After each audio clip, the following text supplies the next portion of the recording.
Somente em 2024, o Brasil vai pagar aproximadamente 740 bilhões com o serviço da dívida pública. Do estoque dessa dívida, que já supera os 7 trilhões de reais, 82% não advém de investimentos em prol da população, mas de juros sobre juros.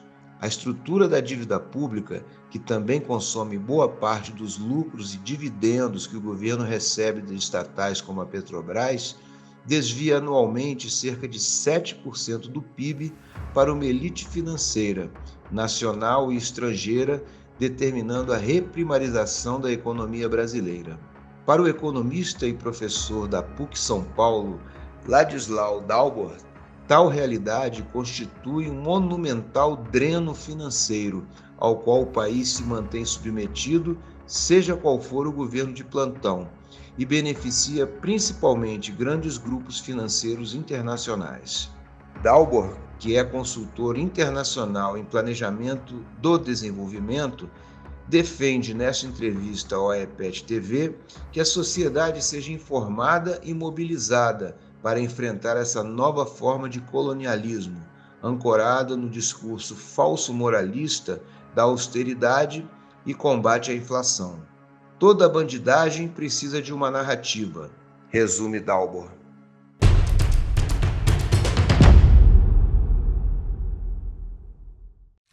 Seus artigos costumam enfatizar que nós, brasileiros, estamos submetidos a um dreno financeiro. Quais as causas e a dimensão desse dreno? As pessoas têm que entender o tal do problema do déficit. Isso é vital, porque se trata dos nossos impostos, do nosso dinheiro, que vai para o Estado, e o Estado tem que assegurar, essencialmente, infraestruturas e políticas sociais. As infraestruturas são essenciais porque dinamizam a capacidade produtiva. Você fazer melhores telecomunicações, estradas, sistemas energéticos, etc. Tudo isso dinamiza uma economia. Sem isso aqui, a economia não funciona. Veja o imenso atraso dos Estados Unidos porque ficaram décadas sem financiar infraestruturas. A outra parte que o Estado tem que assegurar são as políticas sociais. Deixa eu lembrar que o conforto econômico da família não depende só do dinheiro. O dinheiro no bolso, pocket money, para pagar o aluguel, o supermercado, etc., tudo bem. Ordem de grandeza, 60% do conforto econômico da família é dinheiro no bolso. Os outros 40% são, por exemplo, segurança. Você precisa de segurança, mas você não compra delegacia, você não compra hospital, você não compra escola, você não compra universidade, você não compra um parque na tua rua, você não compra um rio limpo. Enfim, o conjunto desses sistemas. E a realidade é a seguinte: quanto mais rico o país, maior é a parte que a gente chama de salário indireto, de acesso a bens de consumo coletivo. Pega em particular o Canadá, os países nórdicos, a China, onde a saúde é pública, gratuita, de acesso universal, o que gera uma saúde muito mais barata, etc. Tudo isso aqui, portanto, tem áreas que se administram claramente muito melhor serviços públicos, não a produção de tomate, bicicleta e de automóvel, tudo bem mercado. Agora, saúde, educação, segurança, etc. Quando você privatiza a segurança, vira milícia. Você privatiza a educação, vira a indústria do diploma para os ricos. Quando você privatiza a saúde, vira o escândalo que são os planos de saúde ou os preços dos produtos nas farmácias. Enfim, é bom pensar essa dupla dimensão. Então, o essencial é a gente ter dinheiro para assegurar o bem-estar da população no que a gente chama no salário indireto. Agora, veja bem, o Estado recolhe impostos. Ordem de grandeza no Brasil, 34% do PIB, portanto, nós temos o suficiente para assegurar essas políticas. Agora, desse dinheiro dos nossos impostos, a gente fala no déficit, ou seja, o déficit, ou a formação do superávit primário, né? Está ligado ao seguinte: quanto dinheiro entrou no governo e quanto ele gastou para saúde, educação, infraestruturas, esses serviços que a gente precisa. O que se fez no Brasil em termos de modo de apresentação das contas nacionais é que você separa o que é pago de juros sobre a dívida pública. Nesse ano, nós vamos pagar 740 bilhões de reais de juros sobre a dívida pública. Qual é a lógica disso? Tudo bem se o governo, por exemplo, se endividasse para colocar 150 bilhões de reais para atualização tecnológica da agricultura familiar. Você pode até fazer emissão de dinheiro, endividar o país, você pode fazer conversão de reservas cambiais, não importa de onde vem. Se você utilizasse isso, por exemplo, para um programa de atualização tecnológica, científico-tecnológico da agricultura familiar, você colocou dinheiro na sociedade, mas você também elevou a produtividade. Ou seja, as coisas se equilibram, você não vai ter inflação e você vai ter mais produto,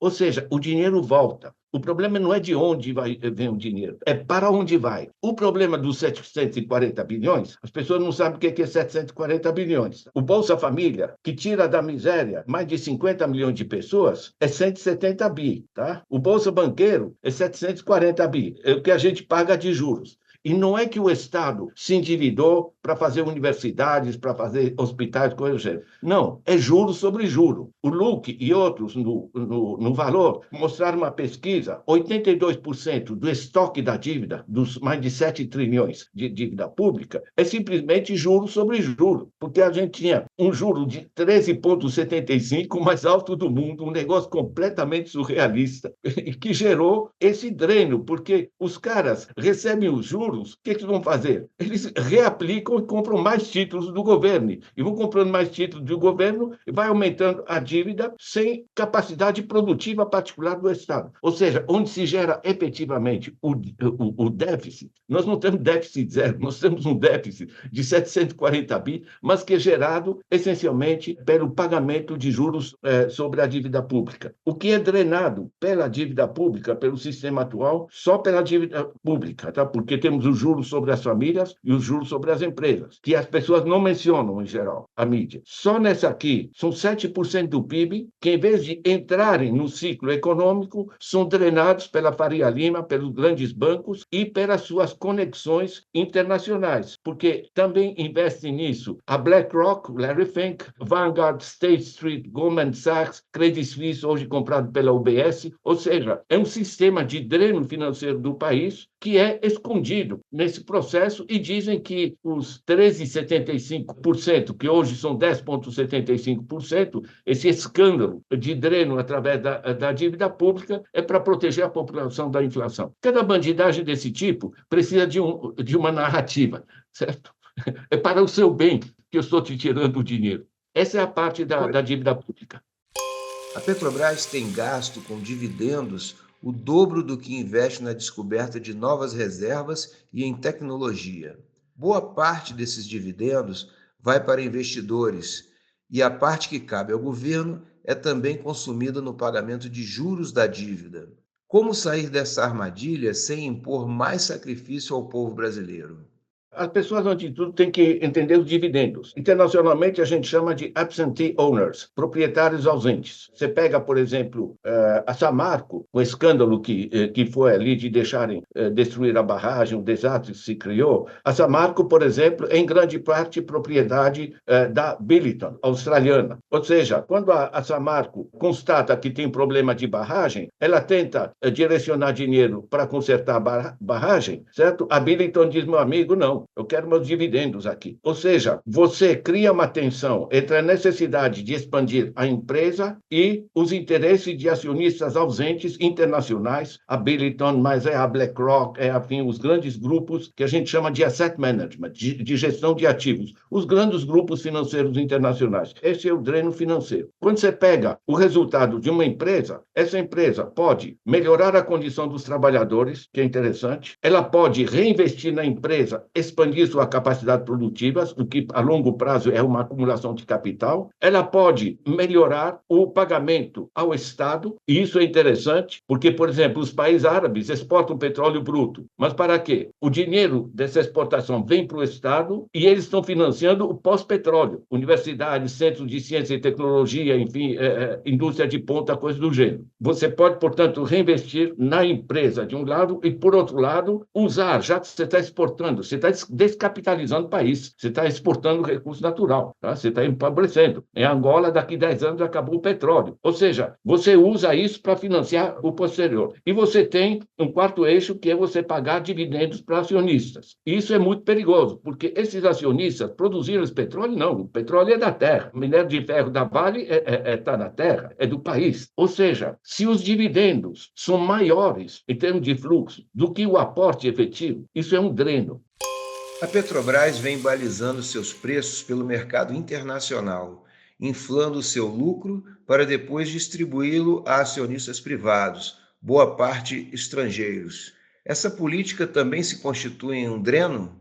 Bom, eu trabalhei em países sem petróleo.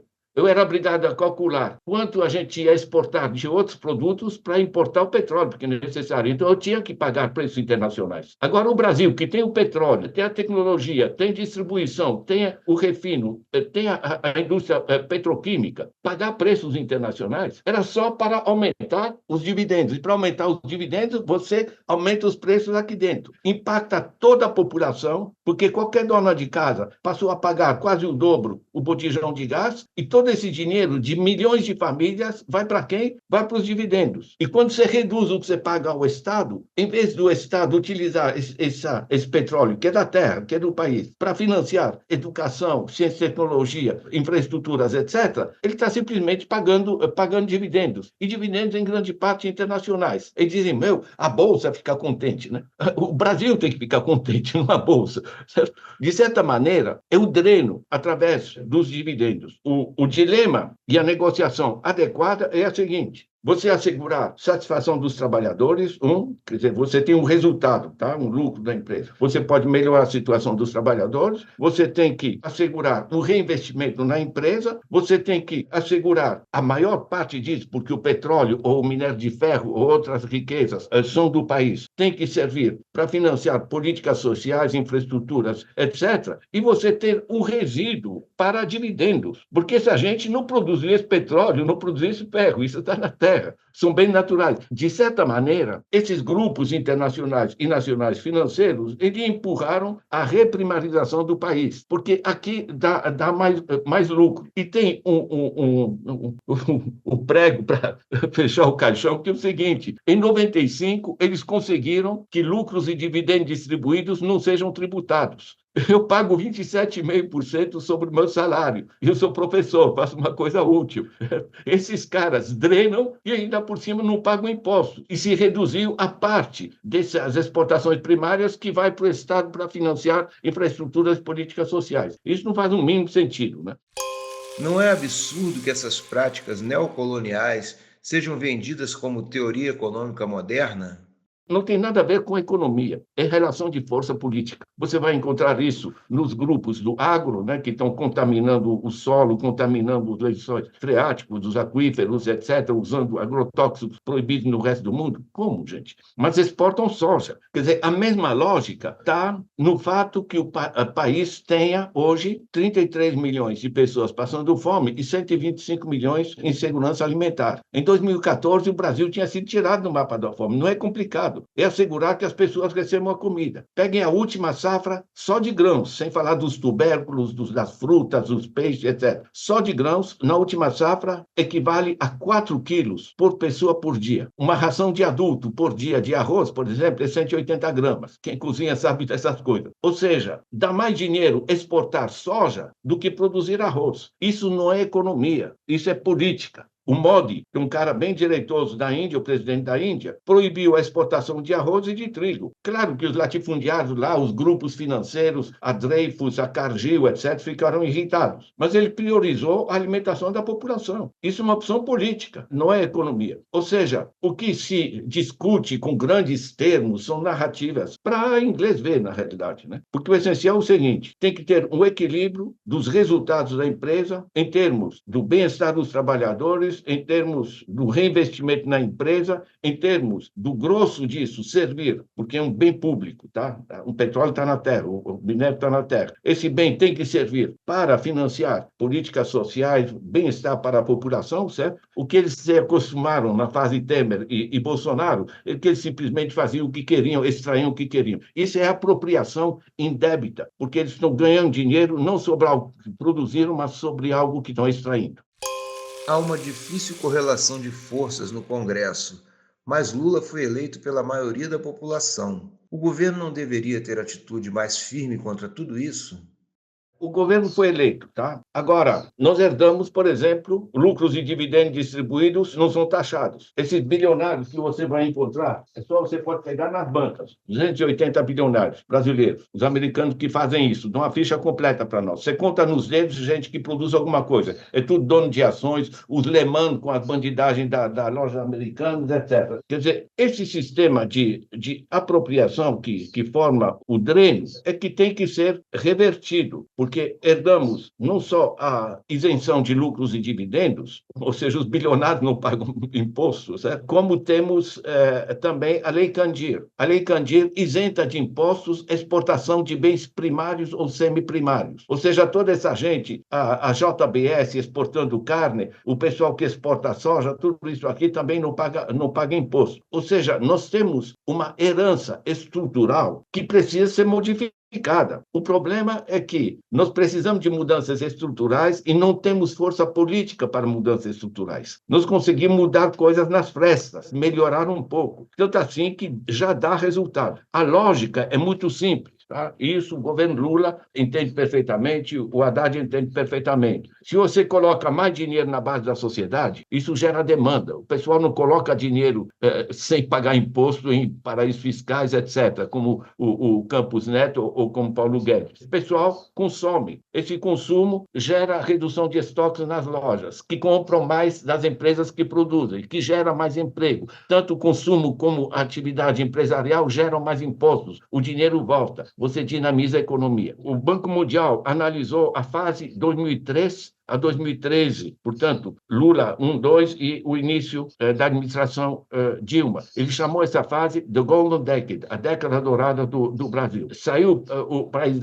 do mapa da fome, uma redução de 28 mil quilômetros quadrados de destruição anual da Amazônia, baixou para 4 mil, radical, dividido por 7. Você teve aumento do salário mínimo, você teve uma melhora radical e crescimento de 3,8% ao ano, que é muito forte durante todo esse período. Por quê? Porque você coloca dinheiro na base da sociedade, isso dinamiza o conjunto. O que se faz quando você tira dinheiro através de dividendos, de juros elevados, enfim, de tudo que é ganho financeiro improdutivo, você simplesmente trava o país. Agora, a força política deles é suficiente para ter congelado isso. Então, por exemplo, eles tiraram o artigo 192 da Constituição. O artigo 192 da Constituição proibia a agiotagem. Hoje você tem rotativo do cartão 430%. No Canadá é 11% ao ano, aqui 430%. A média para a pessoa física, o Banco Central apresenta 55,8%. Na Europa é 4% ao ano. Na China, 4,6% ao ano. Tira 2% de inflação, um juro real de 2,6% ao ano. Dá para uma família pegar, eu vou fazer uma pequena empresa, eu pego um empréstimo, dá para pagar o juro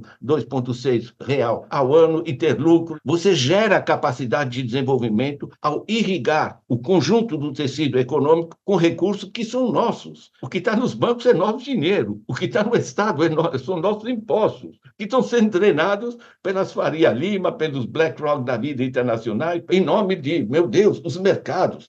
A Bolsa adora isso, tá? Porque são essencialmente aplicações financeiras. No Brasil, todo mundo chama isso de investimento. Eu chego no banco, a moça me pergunta, professor, o que o senhor quer investir? Eu digo, minha amiga, isso aqui não é investimento, é aplicação financeira, eu não produzi nada. Mesmo que eu ganhe dinheiro com isso, mas eu não aumentei o capital do país. Eu não fiz acumulação de capital. Na realidade, esse dreno improdutivo, ele se cristalizou em leis. A Lei Candir, isenção de imposto sobre lucros e dividendos, os diversos sistemas, né? A lei que proibia a agiotagem, que permite que o Bradesco, o Itaú, o Santander, etc., pratiquem a agiotagem.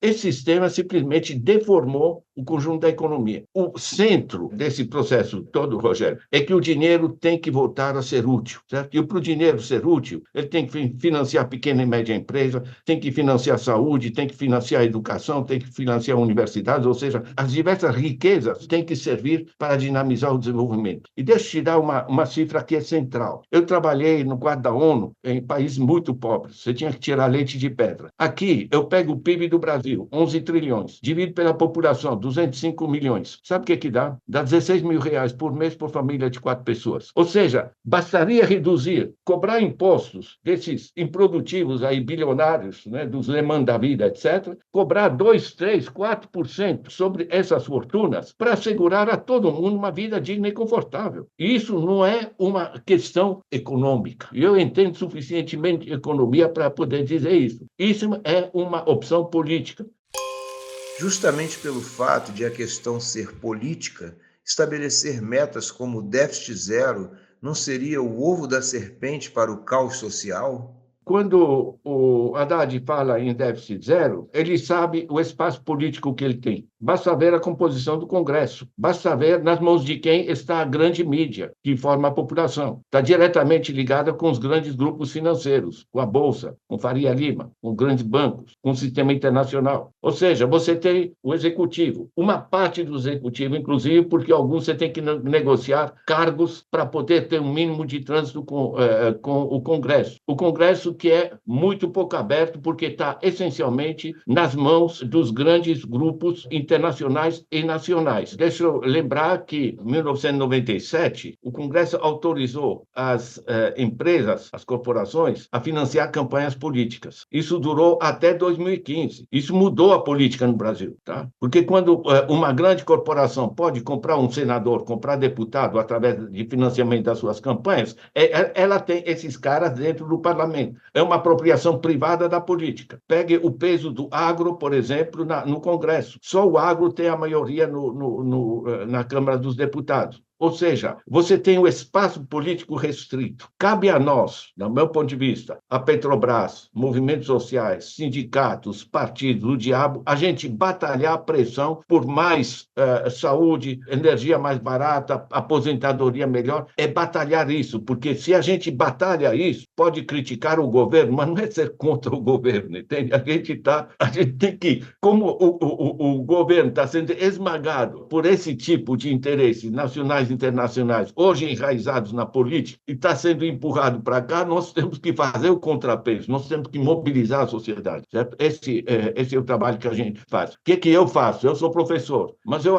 coloco, por exemplo, toda a minha produção científica através do meu site, está online gratuitamente. Mas eu coloquei, por exemplo, 3 minutos de uma fala do Paulo Freire sobre a ditadura. 3 minutos. No meu Face, deu 4 milhões e 500 mil acessos. O que eu estou contribuindo? Estou contribuindo para abrir a cabeça das pessoas, para a gente ajudar, para dar argumentos para as pessoas realmente batalharem por uma economia que seja a serviço efetivamente da população. Tem um livrinho meu, que por acaso não está aqui, mas chama Resgatar a Função Social da Economia. Ajuda muito. É um livro pequeno, está no meu site, é gratuito. Resgatar a Função Social da Economia. Você entra no double.org, é o primeiro livro que aparece, tem 4 eixos propositivos, ou seja, o problema não é ser contra o Haddad ou contra as políticas do Lula, é dizer sim, olha, o que estão fazendo é muito insuficiente, nós temos que assegurar muito mais, só que a gente tem que empurrar, fazer o contrapeso, porque do outro lado eles estão sendo empurrados para cá, veja o espaço político deles, tá? Eles estão trabalhando, como a gente fala, no fio da navalha, né? É só olhar os discursos do Lira, os discursos de outros. Na realidade, eu acho fundamental, a Petrobras pode ajudar nisso, né? Inclusive